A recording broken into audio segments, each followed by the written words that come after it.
Welcome to DevReady Podcast, where we're helping non-techs build better tech. Today, we're joined by Amanda Fay. She is the CEO and founder of Pitch Portal. Amanda, thanks for joining Lovely to us. be here. Thanks for asking me. No, I really appreciate you coming on and sharing your journey so far and just digging in a little bit more about the Pitch Portal and what it can offer the community, especially from a startup perspective or people building technology. So I'd love to hear a bit more. But first and foremost, tell everyone a little bit about yourself, your background and your history. Sure. I come from a professional services background. I'm a corporate communications consultant and ran a marketing firm for several years. And I literally got to a place in my career that I thought, okay, am I going to be treading that hamster wheel for the rest of my life, or am I going to try and use my skills to create another type of revenue source? And it always pained me that I would be making my clients a lot of money because of the skill set that I had. I'd get them great exposure, I'd get them great connections, I'd iron out issues so that they can actually steer forward. And I thought, gee, wouldn't it be great if I could use my skills to invest in the client's work? And really retrospectively, if I claimed 1% equity of every project I've worked on, I would be a very wealthy lady right now. So this idea really just kind of baked with me. What's the word? Baked, sat with me for a long time. And I started asking colleagues to say, what do you think? Would you do that? And overwhelmingly, people in the professional sphere were saying, yeah, that's a great idea. It doesn't mean we have to give away our day job. We work for clients. We do project work. We say 3-month gig, move on to the next client. If in most cases. So the idea just kept bubbling away, and I thought, look, there's something here, and park that, and then looking at the startup sphere. And the massive gap between that launch pad and, developing an idea and kind of almost drawing the businesses in. And 3 years down the track, you've mortgaged your house and you've spent hours on this thing. And there's just increasing leap between that stage and being, attractive to venture capital, where you can actually scale. Yeah, there's a big, big hole in there, isn't there? Yeah, there's a gap It's almost, that everyone's it's aware almost of. unspoken because there's such a Mm, fury in the beginning stages of startup land where there's launch pads and you know mhm. mapping out plans, whiteboarding. I can't remember the Accelerators, there's all yeah. Well, those things that accelerators kind of exist. assist in this Yeah. area as Mm, well, but I mean they're mm, hard to get mhm, into. And I mhm. just thought,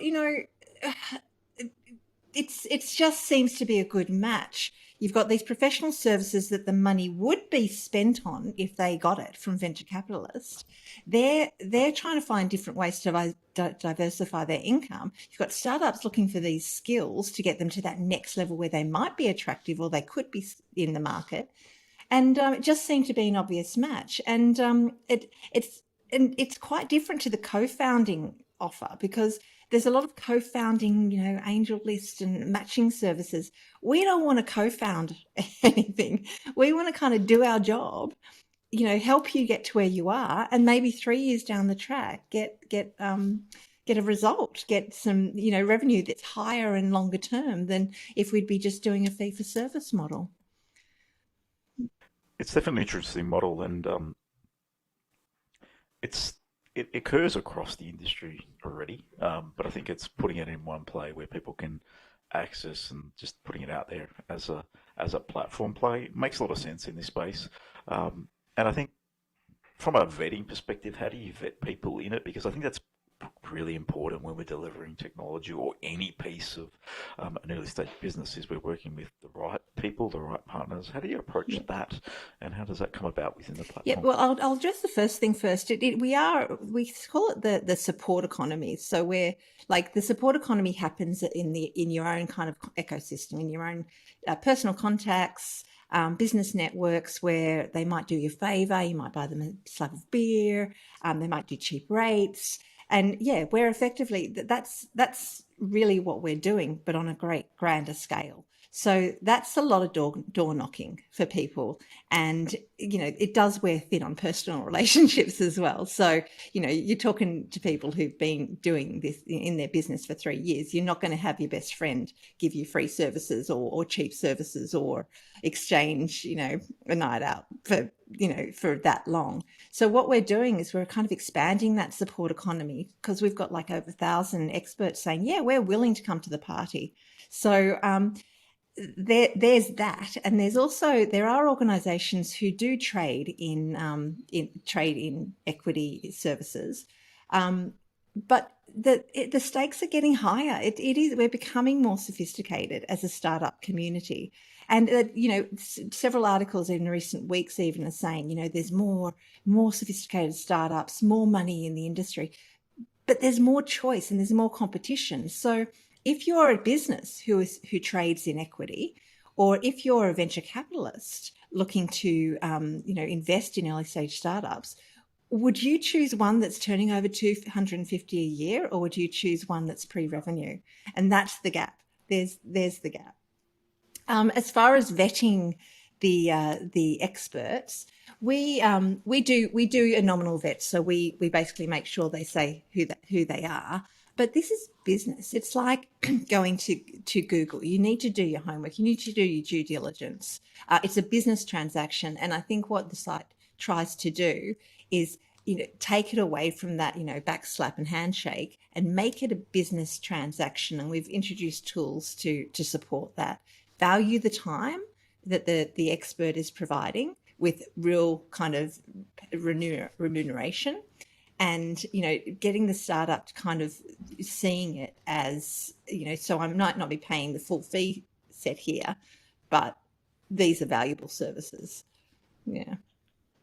On those tools that you've introduced, are they more around legalities and contractual arrangements, or how does that sort of assist? Yep.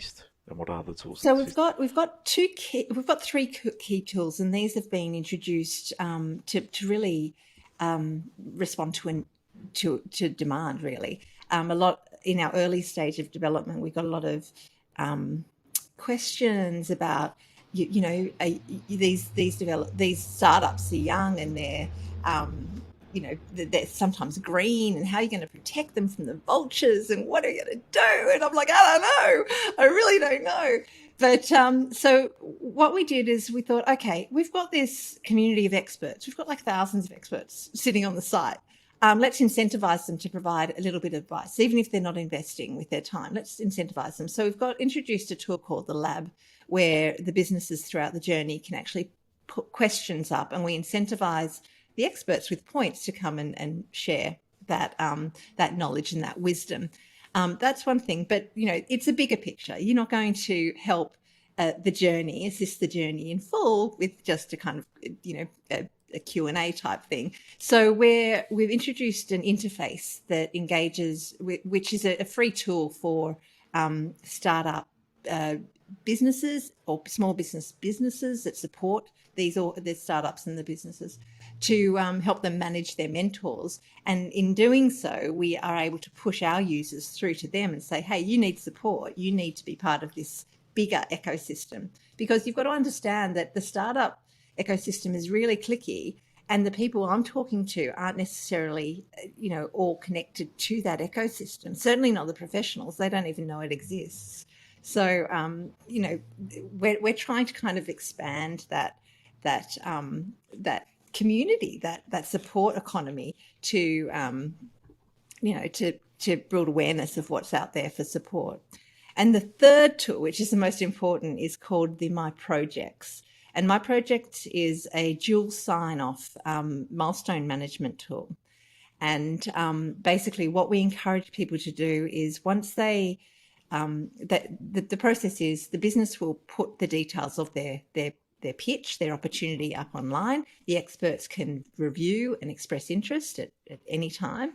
And then they can come up with an agreement. Now, we can help to broker that agreement. There's services to support the development of the pitch. There's services all throughout, but everything is free if you need it to be. And then once they come up with an agreement, we say, okay, great. it's a business transaction. Let's document it in a heads of agreement, which is our milestone management tool. Let's break it down in small pieces, and agree on each section of this job. And let's develop an exit strategy of what if something goes wrong, then we can do something, to counter that, or we can just say bye-bye, or you can pay me part fee, or whatever it might be. But let's do that. Let's sign it off. So, if things do get messy, which sometimes they do, well, with the backs, everyone goes into it with such excitement, yeah, man, I can do this, I can do that. And it's not documented. So 3 months down the track, where the professional service provider is, it thinks, oh, I'm doing way too much work and you're not delivering. They've got nothing to fall back on. And same with the startup. Hang on, you told me you'd do all this stuff, and here I am just waiting for it. They've got nothing to fall back on. So if it's documented up front, signed off, that can be used in, it's not a legal agreement, but it can be used to back a legal agreement. And it's kind of a protection mechanism, which I'm actually quite passionate about, because I've seen these things go terribly wrong. And we all have, and this is the reason why the DevReady Podcast exists, because the history of the story is back in 2019, we had a group of 5 startup founders and 1 business, I think, thrown in there over the space of a week or two, come to us, and they all invested over $1.2 million collectively between them, and got nothing to show for it. The first lady on our podcast was Judy Selmans. We spoke between Anthony and I, and we said, let's share some stories. Let's see if anyone's interested. So we shared her story first. She ended up spending $400,000 on a product that was originally quoted at $50,000. Eventually got a product, but took her 5 years longer. So these stories are continuous in the industry. They're always happening, and we're always just, how can we share content that can help people in different ways? And I think that's why we connected on the Pitch portal. It's because that can at least give some protection and also expose people to different things. Because sometimes, as a business that delivers consulting as a core business, the area-owned business, that business gets X amount of opportunity that comes to it, and sometimes you might jump on something you think is a great idea, and in reality, you haven't done any vetting. Early stage stuff can go anywhere. So I think it's good from both ends, to protect the consultants to get more content, and then also the startups to make sure they're getting an outcome as well. It's very 100%. And I think that's what I'm finding. We really started rocking about a year ago. And we expected to find a lot of, fresh ideas, and and we get a lot of visual things. They're not necessarily the ones that do really well. The ones that do really well are the ones who have their back against the wall. And and they've already, as I said, they've already worked 3 years and put $300,000 into it, and they can't go backwards. They've worked way too hard to go backwards, and there's nothing really to support them moving forwards. And I've got a very good friend of mine who's been exactly that situation, and has decided to kind of put it down, just throw that away, because you don't hear about these groups. No, the stories aren't shared, and there's been a few of those on our podcast. Just if anyone wants to go back and listen, there's been a couple of those within the train where the people go only so far. We had a story, Paul, his surname eludes me, but he basically invested the house, lost the home. Sad story, but he's regrouped, reassessed, and gone on a new journey, and it just didn't work out. But I think those stories need to be shared, because this is not all perfect, and it's not all roses. You're building a business, and the chance of a business succeeding, 9 in 10 in the first 12 months, something like that, will fail, and it gets even more gloomier as we go along. So, but not to deter people, because the wins are big. If we get to market, the wins are big. And from my experience being in both in a consulting business and a startup product, so you run a startup product as well, it's more about, if you look at it from a business perspective and just numbers on a board, I think that's one way to look at business. But it's a journey, and it's it's a growth, it's a people journey, it's a connection, it's a network journey. It's a very big learning experience, and it's something, if you're up for it and willing to commit and go all in, would recommend it to anyone that's Mm. got that the confidence in themselves, and you'll learn that along the journey, provided you're all in committed, and get the right mentors and advice. It's important because if you get that information up front, it's going to serve you and save you 5, 10 years, and maybe get you to move faster rather than being stuck in your own way. So 100%. that's some of the advice that I would give to everybody out there. Get some people on your side that have been there, done it before, and proven experience. Not just yes, we're can help consult in a certain area, but they have to have proven experience. 100%, 100%. And while I say a lot of our users are exactly that story, it's like, oh my God, I've Mm, got nowhere else to turn. yeah. Um, Interesting. what a great opportunity for the investor. I mean, seriously, these Mm-hmm. guys have Mm-hmm. done, there's, Mm-hmm. I'd say the majority have put in excess of Yes. $50,000 into their project. Okay. They've done their market verification. Mm-hmm. They've done their research. Mm-hmm. Some of them are in Mm-hmm. the market. Some of them are, fantastic opportunities. What a Mm-hmm. great opportunity to dive into. It's hard. They've done the hard work. So, Okay. as say, as a PR consultant, really, I'm just riding a wave. And if my Mm-hmm. 4-week gig doesn't pay off, well, that's it's an easy entry for me. It's a low risk, Mm-hmm. really. I'm Yes. dedicating my 4 weeks to do your launch campaign. Um, Mm-hmm. I just think that there's just so much benefit to be had for people being flexible. And when I say investment, it's not all free. A lot Mm-hmm. of our businesses have money to spend on freelancer or Upwork, but Mm-hmm. wouldn't you rather spend money on someone locally that has credentials, that has track record, that is within our legal system? And that's pretty much where it comes. And our arrangements can be part payment, staggered payment, profit share. It doesn't Mm-hmm. have to be all equity. It's Mm-hmm. really what it's Yeah, I think like. that's important, because in sometimes I've seen it in the past where people jump in, from a technology delivery perspective, they overcommit from the consultant's end or the business end, and then they find themselves stuck between a rock and a hard place where they're basically giving up free services, completely free services, and then they can't afford to pay the bills. So what happens? They drop the project and they focus on revenue generating projects. Yep. So there is a fine balance between, if you're a service provider, if it's a short term thing that can be sustainable. If it's a 6, 12 month initiative, it's not really sustainable to expect someone to take full equity for that Hmm. and not make any income. And I think, yeah, people need to be aware of what they're asking of the service providers too, and I just find a nice model that's going to suit everyone.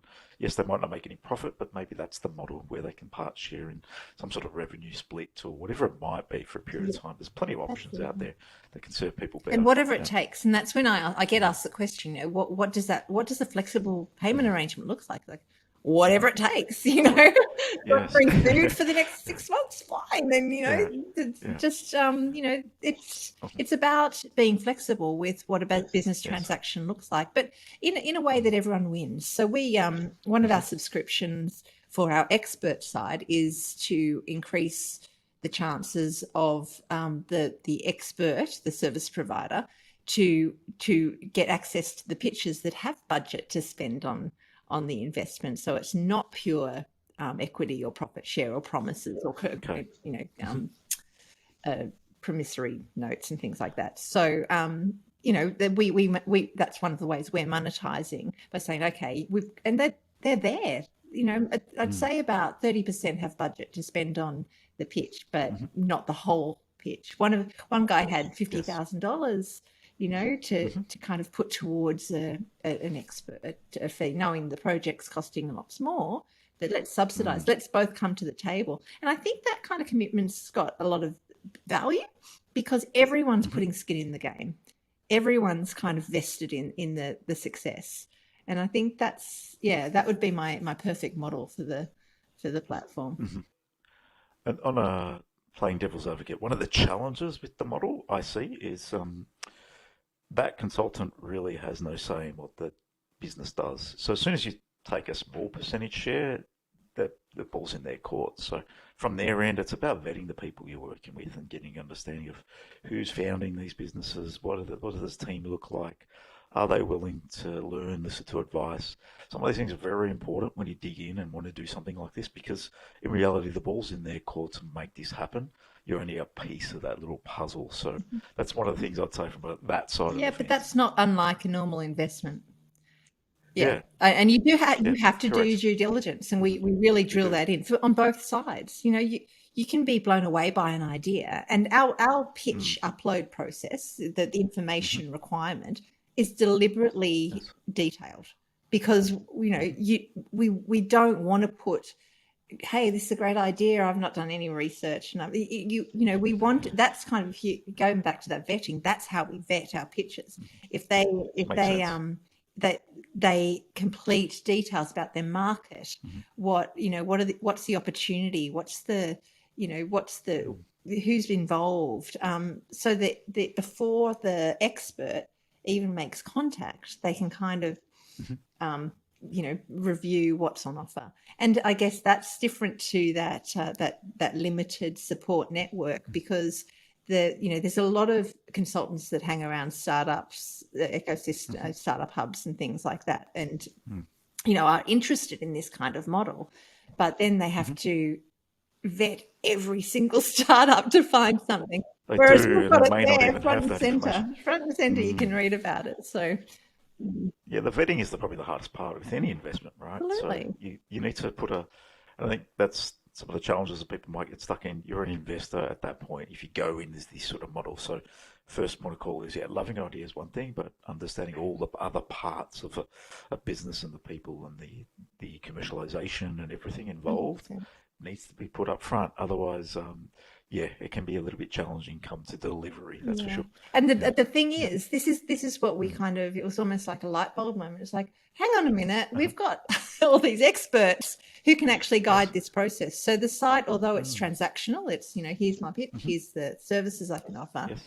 We do support the journey in a big way by drawing on the experts, and that's not only in the lab, but that's for if they identify that there might be work needed to kind of present a really comprehensive pitch, we actually engage our experts to come in and paid work to help them. I think that's important, because you don't have all the answers generally if you're starting something new, or you may have been 3 years in, so you may be more progressive in terms of what you've done, but not everyone has all the answers. So I think getting as much advice and input is paramount, especially at the beginning stages of what you're trying to do. And you don't have to have everything. You don't have to have all the ducks in a row, but you need to be able to present a good argument, a good proposition for it even to kind of go to the next level. Okay, and how does that get vetted? Is that vetted on your end first, or is that experts coming to that piece as well? So what we've got for the from the pitch side, do you mean? Yeah.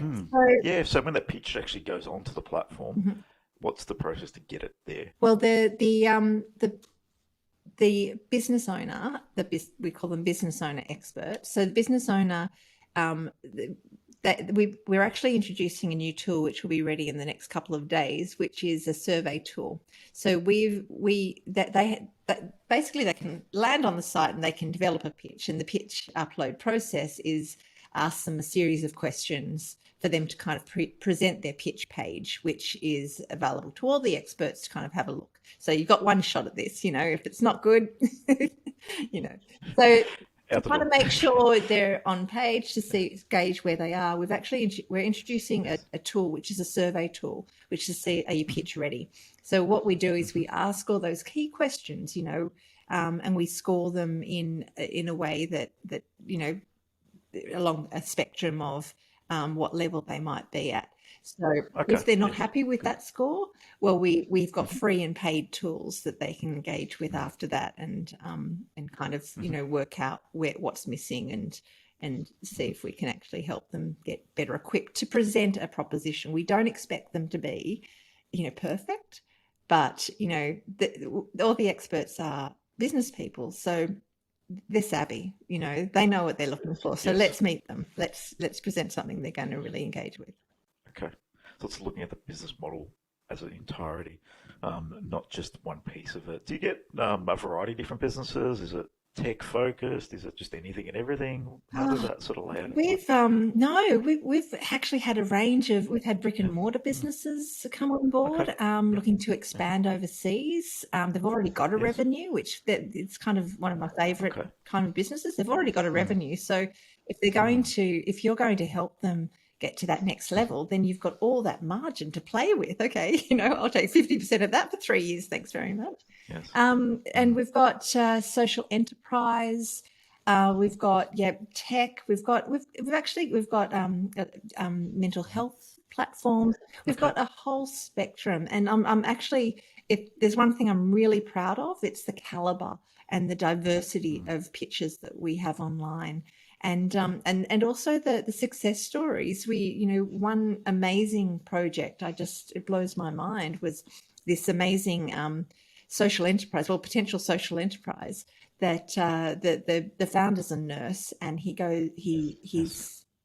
he basically had started providing remote healthcare to remote Okay. coastal communities on his boat, and said, this isn't sustainable, this isn't sustainable. So he found a machine in Norway that converts plastic bottles into oil, and that can run his boat and create a profit by selling excess to business, to industry. He's got his Interesting. expression of interest. So I'm thinking, and he needs it, but he needs it. He's a nurse. He needs a business strategist. Mm. So Mm-hmm. he was contacted by a business strategist who happens to have a plastic bottle recycling plant that converts plastic bottles into bricks in Bali. And I'm like, oh, how did that happen? So, Yeah. Wow. Okay. and, I get stories like that every day. One Meditech platform was about to throw in the towel. She Yes. was, had put her life and soul into this platform.